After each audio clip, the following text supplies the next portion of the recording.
ಅನ್ನತಕ್ಕಂಥ ಪ್ರಸ್ತಾಪವನ್ನು ನಿನ್ನೆ ದಿವಸ ಕೇಂದ್ರದ ಸಂಪುಟದಲ್ಲಿ ತೀರ್ಮಾನ ಮಾಡಿದ್ದಾರೆ. ಕಳೆದ 1-2 ತಿಂಗಳ ಹಿಂದೆ ಮುಖ್ಯಮಂತ್ರಿಗಳು, ಉಪಮುಖ್ಯಮಂತ್ರಿಗಳು, ನಾನು, ಡಾಕ್ಟರ್ ಮಹದೇವಪ್ಪನವರು ಪ್ರಧಾನಮಂತ್ರಿಗಳನ್ನು ಭೇಟಿ ಮಾಡಿದಾಗ ಅವರು ಈ ವಿಷಯವನ್ನು ಪ್ರಸ್ತಾಪ ಮಾಡಿದರು. ಅದಕ್ಕೆ ಅನೇಕ ಕಾರಣಗಳನ್ನು ಕೂಡ ಕೊಟ್ಟರು ನಮಗೆ. ಹಿಂದೆ ಅನೇಕ ಸಂದರ್ಭದಲ್ಲಿ ಅಸೆಂಬ್ಲಿ ಮತ್ತು ಪಾರ್ಲಿಮೆಂಟ್ ಎರಡೂ ಚುನಾವಣೆ ಆಗಿದ್ದಾವೆ ಒಟ್ಟಿಗೆ. 89ರಲ್ಲಿ ಆಗಿದೆ, 99ರಲ್ಲಿ ಆಗಿದೆ. ಅದಕ್ಕೆ ಆದಂಥ ಅಡ್ವಾಂಟೇಜಸ್ಸು, ಡಿಸಡ್ವಾಂಟೇಜಸ್ಸು ಇದೆ. ಅದರ ಬಗ್ಗೆ ಇನ್ನೂ ಹೆಚ್ಚಿನ ಚರ್ಚೆ ಅಗತ್ಯ ಇದೆ ಅಂತೇಳಿ ನನಗೂ ಅನಿಸುತ್ತೆ.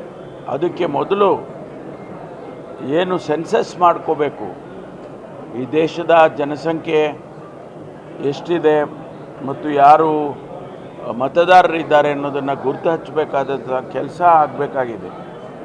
2011ರಲ್ಲಿ ಆದಂಥ ಸೆನ್ಸಸ್ಸು ಇಲ್ಲಿವರೆಗೂ ಆಗಿಲ್ಲ.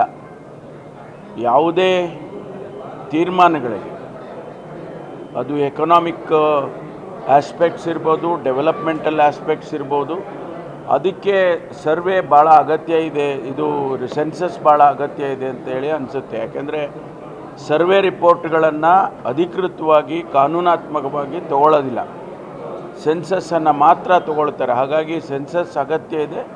ಅದಾದ ಮೇಲೆ ಈ ಒನ್ ನೇಷನ್ ಒನ್ ಎಲೆಕ್ಷನ್ನು, ಮಹಿಳಾ ಮೀಸಲಾತಿ ಇಂಥದ್ದೆಲ್ಲವನ್ನು ಕೂಡ ಚರ್ಚೆ ಮಾಡ್ಬೋದು.